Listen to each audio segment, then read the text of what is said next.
नमस्कार, समृद्ध नेपाल कार्यक्रममा तपाईलाई स्वागत छ। म तेज प्रसाद वाग्ले। दर्शकवृन्द, यो कार्यक्रम मार्फत हामी देशमा विकास निर्माणको अवस्था, राष्ट्रिय प्राथमिकतामा परेका योजनाका साथै प्राप्त उपलब्धि र समृद्धिको सम्भावनाबारे विभिन्न कोणबाट तथ्यगत जानकारी प्रस्तुत गर्दछौँ।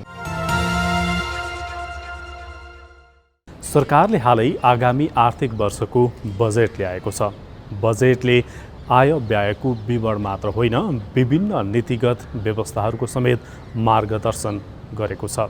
संघीयता कार्यान्वयनको 7 वर्षपछिको यो बजेट संघीयताको मर्मअनुसार आएको छ र यसले स्थानीय र प्रदेश सरकारलाई प्राथमिकता दिएको छ। आजको श्रृङ्खलामा हामीले यो विषयमा चर्चा गर्नेछौँ। नेपालले ऊर्जाको क्षेत्रमा पछिल्लो समय उल्लेख्य उपलब्धि हासिल गरेको छ। स्वदेशी उत्पादन बढेसँगै भारतमा बिजुली बेच्न सुरु गरिएको छ। विभिन्न आयोजनाहरूको बिजुली बिक्री गर्नको लागि प्रस्ताव समेत अघि बढेको छ। साथै सरकारले आगामी आर्थिक वर्षको बजेटमा जलविद्युत आयोजना निर्माण, सब स्टेसन निर्माण र प्रसारण लाइन विस्तारलाई पनि प्राथमिकता दिएको छ। आजको श्रृङ्खलामा हामीले यो विषयमा पनि चर्चा गर्नेछौँ।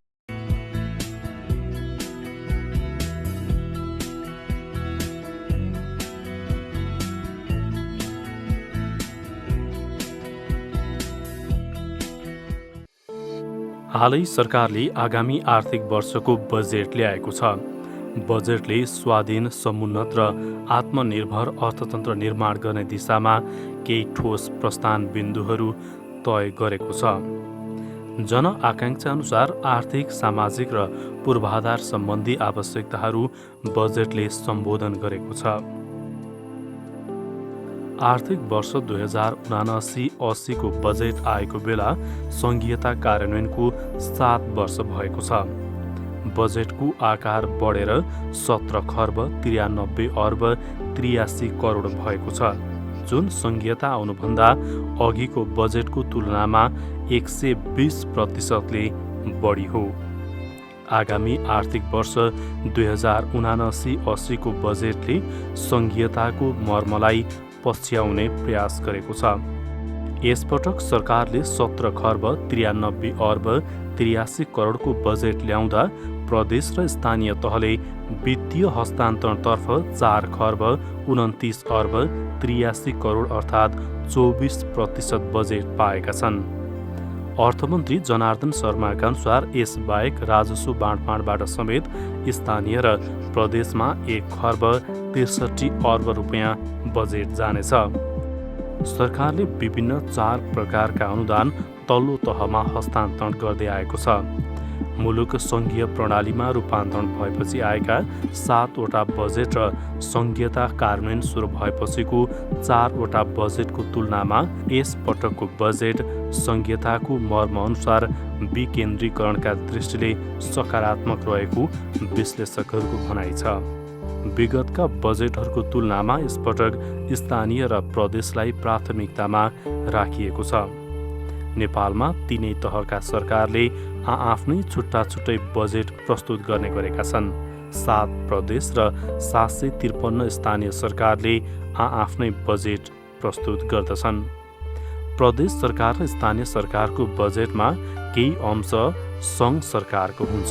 प्रदेश सरकार तथा स्थानीय सरकारको बजेटमा केही अंश वित्तीय हस्तान्तरणको रूपमा सङ्घ सरकारले दिएको छ। 4 किसिमको अनुदानहरू जान्छ। एउटा चाहिँ समानीकरण अनुदान जान्छ, जुन आयोगको सिफारिसमा हुने गर्छ। र यो समानीकरण अनुदान चाहिँ हामीले विशेष गरी उनीहरूको खर्चको आवश्यकता र उनीहरूको राजस्व उठाउने क्षमताको अन्तरलाई हेरेर हामीले त्यसलाई नै समानीकरण गर्ने हिसाबले चाहिँ यो समानीकरण अनुदान वितरण गर्छौँ। त्यसको लागि हामीले जुन सूचकहरू प्रयोग गरेका छौँ, जुन ढाँचाहरू बनाएका छौँ, त्यो सार्वजनिक छ, हाम्रो वेबसाइटमा पनि उपलब्ध छ। र त्यस्तै अर्को चाहिँ सशर्त अनुदान जान्छ सङ्घबाट स्थानीयमा। र त्यो सशर्त अनुदानहरू राष्ट्रिय नीति, कार्यक्रमहरू, मानकहरू, पूर्वाधारको अवस्था, यसलाई हेरेर ती कार्यान्वयन गर्नको लागि चाहिँ सशर्त अनुदान जाने गर्छ। र सशर्त अनुदान ठुलो मात्रामा जान्छ र यो विभिन्न क्षेत्रगत हिसाबले जान्छ। शिक्षा, स्वास्थ्य, कृषि, सडक, होइन, वन, यी विभिन्न क्षेत्रगत हिसाबले जाने गर्छ। र त्यो सशक्त अनुदानमा विशेष गरी हाम्रो आयोगको पनि भनाइ के छ भन्दाखेरि नेपाल सरकार आफैले साना साना कार्यक्रमहरू तोकेर पठाउनु भएन। नेपाल सरकारले चाहिँ मानकहरू दिनु पर्यो, कार्यक्रमहरू दिनु पर्यो, उसको गन्तव्यको बारेमा भनिदिनु पर्यो, उसले कहाँ पुग्नुपर्ने हो, लक्ष्यको बारेमा, राष्ट्रिय लक्ष्यको बारेमा चाहिँ भनिदिनु पर्यो र त्यो भित्र बसेर प्राथमिकरण गर्ने जिम्मा चाहिँ उसलाई दिनुपर्छ भन्ने हिसाबले आयोगले त्यो सुझाव दिइ नै रहेको छ। तथापि अहिलेसम्म पनि सानो सानो आयोजनाहरू पनि सङ्घ सरकारबाट तोकेर जाने त्यो परिपाटीमा अझै पनि अन्त्य गर्न सकिएको छैन। त्यसले गर्दा त्यो एउटा पार्टमा चाहिँ सुधार गर्नुपर्ने देखिन्छ। र तेस्रो अनुदान चाहिँ विशेष अनुदान जान्छ र त्यस्तै अर्को चाहिँ समपूरक अनुदान जान्छ। विशेष र समपूरक अनुदान चाहिँ नेपाल सरकार आफैले वितरण गर्छ, त्यसमा आयोगले चाहिँ आयोगको कुनै पनि भनाइ रहँदैन। र अर्को चाहिँ राजस्व बाँडफाँडबाट जान्छ, जस्तो आन्तरिक अन्तशुल्कको 15% स्थानीय सरकारहरू 753वटा स्थानीय सरकारहरूको बिचमा बाँडिन्छ। त्यस्तै मूल्य अवधि करको पनि 15% 753वटा स्थानीय सरकारहरूको बिचमा बाँडिन्छ र त्यो 753को बिचमा बाँड्ने सूत्र यो आयोगले निर्धारण गर्छ र त्यही सूत्रको आधारमा, त्यही अनुपातको आधारमा बाँडिन्छ। र यसको अलावा चाहिँ राष्ट्रिय रूपमा चाहिँ प्राकृतिक स्रोतबाट उठेको रोयल्टीको रकमको 25% चाहिँ सम्बन्धित स्थानीय तह, सबै स्थानीय तहमा जाँदैन, त्यो सम्बन्धित स्थानीय सरकारहरूको बिचमा बाँडिन्छ र त्यो बाँड्ने त्यसको सूत्रहरू पनि यो आयोगले निर्धारण गरे बमोजिम हुन्छ। र यो चाहिँ सङ्घबाट स्थानीयमा जाने अनुदान, राजस्व बाँडफाँड र प्राकृतिक स्रोतबाट प्राप्त रोयल्टीको कुरा गरेँ मैले। त्यस्तै प्रदेशबाट पनि स्थानीयमा यी चारवटै अनुदानहरू बाँडिन्छ र राजस्व बाँडफाँड अन्तर्गत चाहिँ अहिलेसम्म प्रदेशबाट स्थानीयमा राजस्वको बाँडफाँड भएको छैन र प्रदेश र स्थानीयको बिचमा साझा अधिकारको रूपमा रहेका भनेको दुईटैको एकल अधिकारमा रहेका तर एउटै अधिकार, त्यसलाई चाहिँ एकल कर प्रशासन को हिसाबले चाहिँ एउटाले उठाउने र दुईटा तहको बिचमा बाँड्ने हिसाबले चाहिँ सङ्घीय ऐनले व्यवस्था गरेको छ। र त्यसमा विशेष गरी प्रदेशले चाहिँ सवारी साधनको कर उठाउने गर्छ र त्यो सवारी साधनको कर 60% प्रदेशमा रहन्छ र बाँकी 40% त्यो प्रदेश अन्तर्गतका स्थानीय सरकारहरूको बिचमा बाँडिन्छ र त्यो 40% प्रदेश अन्तर्गतका स्थानीय सरकारहरूको बिचमा बाँड्ने सूत्रको सिफारिस चाहिँ यो आयोगले गर्छ, त्यही आधारमा बाँडिन्छ। र स्थानीयले उठाउने बाँकी 3वटा करहरू चाहिँ मनोरञ्जन कर भयो, विज्ञापन कर भयो, होइन, जस्तो मालपोतसँग सम्बन्धित दस्तुरहरू भयो, यो चाहिँ घर जग्गा करहरू भयो, यो चाहिँ 60% स्थानीय सरकारमा रहने र 40% प्रदेशमा आउने र प्रदेश एउटा मात्रै भएको हुनाले चाहिँ बाँडिरहनु परेन। त्यो हिसाबले चाहिँ उनीहरूको बिचमा साधन स्रोतको बाँडफाँड हुन्छ। अहिलेको बजेटमा वित्तीय समानीकरण अनुदान प्रदेशमा 61 अर्ब 43 करोड, स्थानीय तहमा 1 अर्ब 23 करोड र सशर्त अनुदानतर्फ प्रदेशमा 57 अर्ब 17 करोड र स्थानीय तहमा 1 अर्ब 83 करोड रुपियाँ छुट्याइएको छ। यस्तै समपूरक अनुदानतर्फ प्रदेशमा 6 अर्ब 30 करोड र स्थानीय तहमा 7 अर्ब 37 करोड बजेट विनियोजन गरिएको छ। विशेष अनुदानतर्फ प्रदेशमा 7 अर्ब 56 करोड र स्थानीय तहमा 9 अर्ब 14 करोड रुपियाँ बजेट विनियोजन गरिएको छ। यसका साथै राजस्व बाँडफाँडमा प्रदेश र स्थानीय तहलाई 163 अर्ब 3 करोड रुपियाँ बजेट विनियोजन गरिएको छ। दर्शकवृन्द, नेपालले पछिल्लो समय ऊर्जाको क्षेत्रमा उल्लेख्य उपलब्धि हासिल गरेको छ। स्वदेशी उत्पादन बढेसँगै विद्युत व्यापारको प्रक्रिया अघि बढेको छ। हालै नेपालले भारतमा विद्युत बिक्री गर्न समेत सुरु गरिसकेको छ। विभिन्न आयोजनाहरूको विद्युत बिक्रीको लागि प्रस्ताव समेत अघि बढेको छ। आगामी आर्थिक वर्षको बजेटमा सरकारले जलविद्युत आयोजनाहरूको निर्माण, सब स्टेसन निर्माण र प्रसारण लाइन विस्तारलाई प्राथमिकता दिएको छ। नेपालले ऊर्जाको क्षेत्रमा हासिल गरेका उपलब्धि र विद्युत व्यापारबारे रिपोर्ट अब हामी प्रस्तुत गर्दैछौँ। जलविद्युत आयोजनामा स्वदेशी उत्पादन बढ्न थालेसँगै नेपाल विद्युत प्राधिकरणले भारतमा बिजुली निर्यात सुरु गरेको छ। स्वदेशी उत्पादन बढेसँगै प्राधिकरणले भारतमा विद्युत निर्यात सुरु गरेको हो। त्रिशुली र देवीघाट जलविद्युत आयोजनालाई स्रोत मानेर प्राधिकरणले 39 मेगावाट बिजुली निर्यात गर्दै आएकोमा 144 मेगावाट क्षमताको कालीगण्डकी जलविद्युत आयोजनालाई समेत स्रोत मानेर थप 140 मेगावाट विद्युत निर्यात गरिरहेको छ। प्राधिकरणले अधिकतम प्रति युनिट 19 रुपियाँमा भारतमा बिजुली निर्यात गरिरहेको छ। हालै मर्स्याङ्दी जलविद्युत आयोजनाको 70 मेगावाट बिजुली पनि निर्यात गर्न थालिएको छ। स्वदेशी उत्पादन बढेसँगै अहिले दैनिक 200 मेगावाट हाराहारीमा विद्युत निर्यात गर्न सुरु गरिएको हो। यसमा अब नेपाल र भारत बीच भएको जुन समझदारी पत्र अनुसार हामीले नेपालमा विशेष गरेर यो विद्युत उत्पादन जुन खालको यहाँ खपत भएर अहिलेको अवस्था अनुसार यहाँ खपत भएर बढी हुन्छ, विद्युत चाहिँ भारतीय बजार पनि त्यहाँ चाहिँ विद्युतको खाँचो भएको हुनाले उहाँहरूले चाहिँ यो विद्युतहरू चाहिँ लिने किन्ने चाहिँ एउटा एक किसिमको समझदारी भएको छ दुई देशको बिचमा।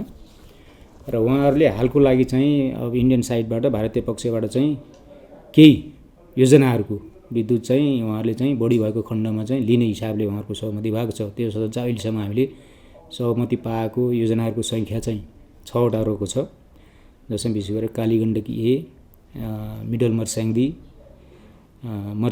त्रिशुली, देवीघाट र लिखु, यी 6वटा योजनाको टोटल क्षमता भनेको करिब हाम्रो चाहिँ 364 मेगावाट हुन्छ। त्यसकारण यी आयोजनाबाट उत्पादन हुने बिजुली जुन हाम्रो हामीसँग सरप्लस भयो भने भारतीय बजारमा चाहिँ हामीले प्रतिस्पर्धाको आधारमा यसो भने हामीले प्रतिस्पर्धा गर्नुपर्ने हुन्छ। त्यहाँको मार्केटमा के रेट चलेको छ, हरेक दिन उहाँहरूले रेट अलग अलग रेट हुन्छ, त्यो रेट अनुसार हामीले प्रतिस्पर्धा गर्न बिड गर्नुपर्ने हुन्छ। म यतिमा उपलब्ध गराउँछु भनेर त्यो अनुसार त्यो कम्पिटिसन बिड गरेर पाएपछि चाहिँ हामीले चाहिँ त्यो विद्युत चाहिँ भारतीय बजारमा चाहिँ बेच्न सक्छौँ। त्यो हिसाबले हालका केही दिनहरूमा विगत करिब एक हप्तादेखि हामीले करिब जुन 140 मेगावाट थप हो त्यो पनि हामीले बिक्री गर्न सुरु गरिसकेका छौँ। 177 मेगावाट हामीले विद्युत 3टा आयोजनाबाट 177 मेगावाट हामीले बिक्री गर्दाखेरि प्रतिदिन हामीले करिब 5.5 करोड नेपाली रुपियाँ चाहिँ आम्दानी भएको देखिन्छ। अब यो चाहिँ अब एभरेजमा औसतमा हो, कहिले अलिकति बढी पनि हुन्छ, कहिले कम पनि हुन्छ। र अर्को कुरा यसमा चाहिँ हामीले हरेक दिन हामीले कति विद्युत हामीले उता दिन सक्छौँ त्यसमा भर पर्ने कुरो हो। र साथसाथै बाँकी 3टा आयोजनाहरूको पनि हामीले अब यो विद्युत छिटो उहाँहरूलाई चाहिँ दिने हिसाबले हामीसँग सरप्लस भएअनुसार दिने हिसाबले तयारी गरिरहेका छौँ। विशेष गरेर यो तयारी गर्ने क्रममा चाहिँ अब हाम्रो सिस्टमबाट हाम्रो योजनाहरूबाट कति विद्युत उत्पादन भइरहेको छ भन्ने कुराहरू उहाँहरूले चाहिँ अनलाइन रूपमा रेकर्ड हेर्नुपर्ने अवस्था हुनाले त्यो तयारीको लागि केही समय लागेको हुनाले यी 6वटा योजनाहरूबाट हामीले चाहिँ सरप्लस भएको विद्युत चाहिँ बिक्री गर्ने अवस्थामा पुग्छौँ। अब त्यहाँ चाहिँ एक दिनलाई 24 घण्टा मान्दाखेरि उनीहरूको हरेक घण्टामा पनि उहाँहरूको 15-15 मिनटमा फरक मूल्य निर्धारण हुँदो रहेछ। उहाँहरूले चाहिँ के भने फरक मूल्य निर्धारण हुन्छ, त्यो मूल्यमा हामीले दिन सक्छौँ सक्दैनौँ भनेर हामीले त्यो अनुसार बिड गर्नुपर्ने हुन्छ। विशेष गरेर उहाँ चाहिँ भारतीय बजारमा के हुँदो रहेछ भने विशेष गरेर हाम्रो यहाँको भन्दा अलिकति विपरीत उहाँको चाहिँ अब विशेष गरेर रातको समयमा चाहिँ बढी विद्युत चाहिँ चाहिँदो रहेछ। अब त्यसको कारण भन्दा बेलुकी इन्डस्ट्रीहरू राति चल्ने अथवा भारतीय ठाउँ चाहिँ अलिक गर्मी ठाउँ हुनाले रातिको अवस्थामा चाहिँ इलेक्ट्रिकल घरायसी एप्लायन्सेसहरू पनि जस्तो एसीका कुराहरू अरू कुराहरू पनि बढी चल्ने भएको हुनाले रातको समय विद्युत खपाउँदो रहेछ। रातको समय चाहिँ अलिकति विद्युतको प्राइस चाहिँ बढी नै हुँदो रहेछ, बढी डिमान्ड हुँदो रहेछ त्यहाँ। त्यो हिसाबले औसतमा हेर्दाखेरि हामीले करिब अब 12 रुपियाँ आइसी, 8 रुपियाँ आइसीदेखि 12 रुपियाँ 13 रुपियाँ आइसीसम्म त्यहाँको मूल्य पर्दो रहेछ। त्यसकारण हामीले त्यही समयमा हामीले बढी पैसा पाउने समय बिक्री गर्न सक्यो भने बढी आम्दानी हामीलाई हुने भएको छ। नेपालका अधिकांश जलविद्युत आयोजनामा नदी प्रवाहमा आधारित रहेका छन्। त्यसकारण वर्षायाममा खोलामा पानी बढी हुँदा आयोजनाहरू पूर्ण क्षमतामा सञ्चालनमा छन्। यहाँको उत्पादन बढी हुँदा भारतमा निर्यात गर्न सकिन्छ। तर हिउँदमा खोलाको पानी कम हुँदा उत्पादन घट्ने र सो समयमा प्राधिकरणले भारतबाट विद्युत आयात गरेर यहाँको माग पूर्ति गर्दै आएको छ। भारतले कालीगण्डकी ए, मर्स्याङ्दी, मध्य मर्स्याङ्दी, लिखु 4, त्रिशुली र देवीघाट जलविद्युत आयोजनाको 364 मेगावाट बिजुली आफ्नो बजारमा बिक्री गर्न प्राधिकरणलाई स्वीकृति दिएको छ। बाँकी रहेका अन्य आयोजनाबाट पनि छिट्टै निर्यात सुरु गर्ने नेपाल विद्युत प्राधिकरणको तयारी छ। अहिले नेपालमा विद्युतको कुल जडित क्षमता 2200 मेगावाट हाराहारीमा छ। उत्पादन भने 1500-1600 मेगावाट हाराहारीमा भइरहेको छ।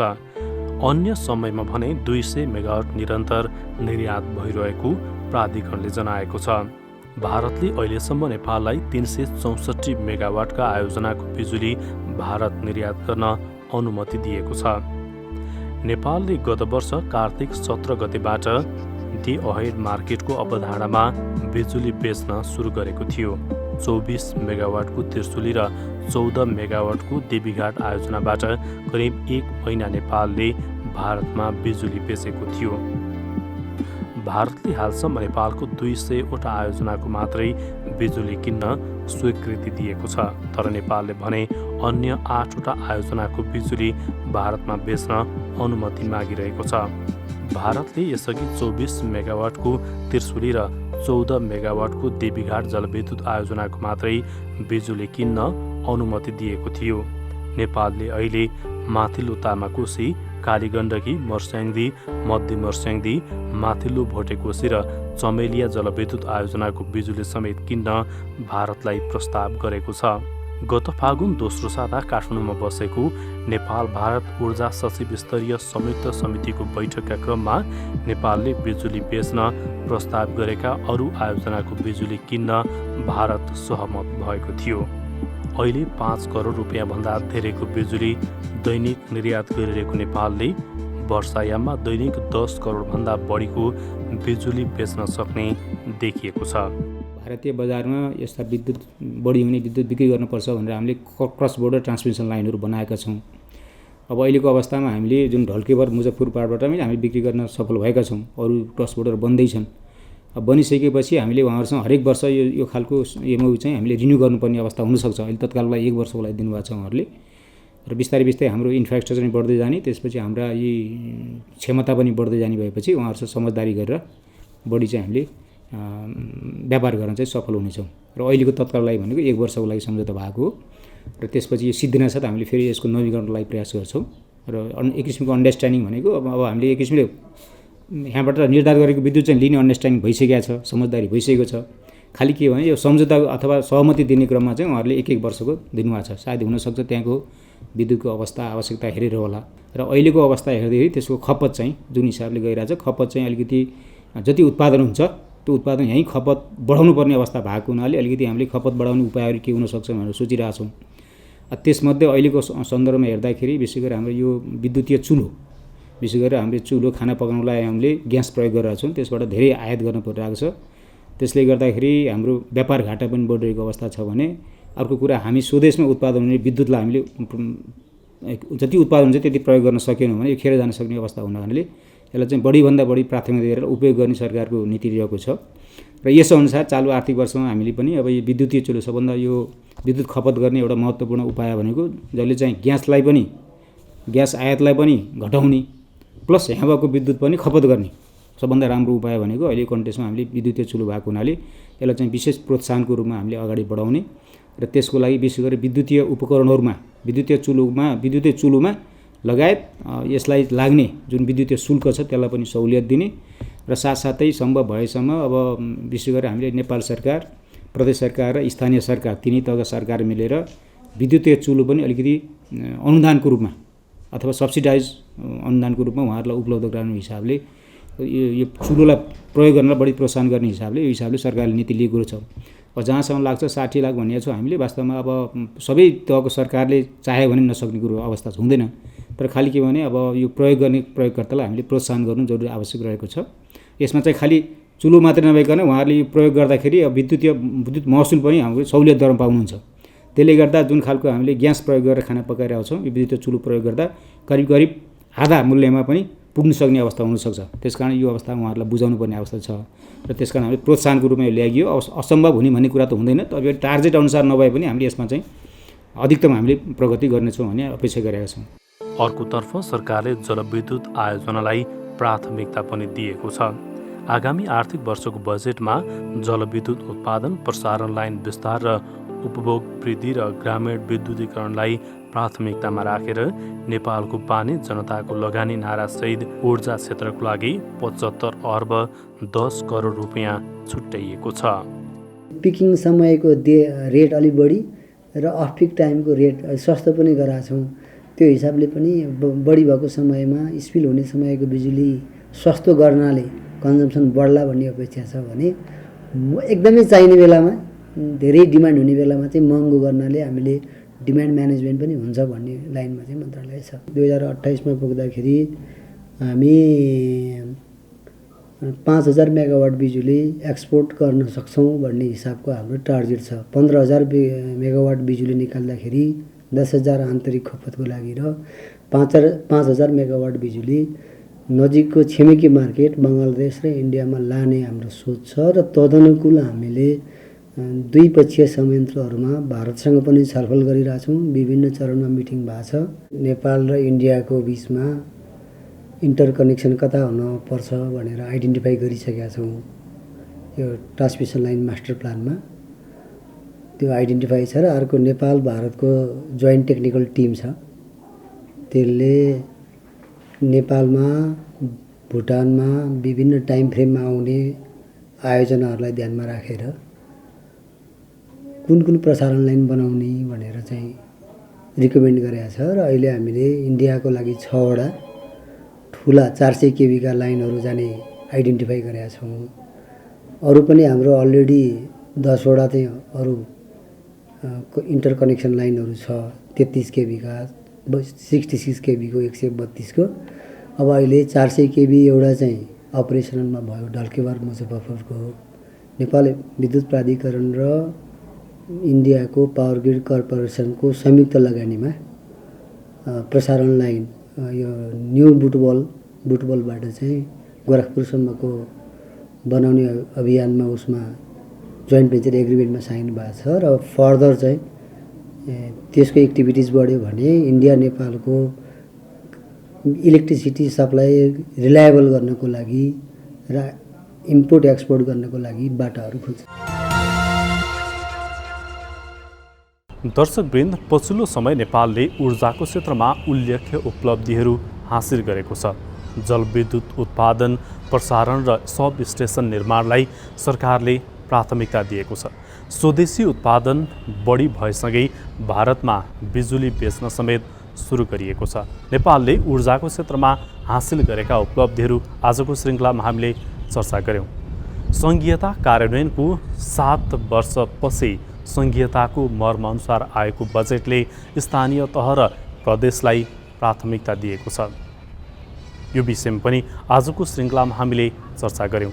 आजको लागि समृद्ध नेपाल कार्यक्रमको समय सकिएको छ।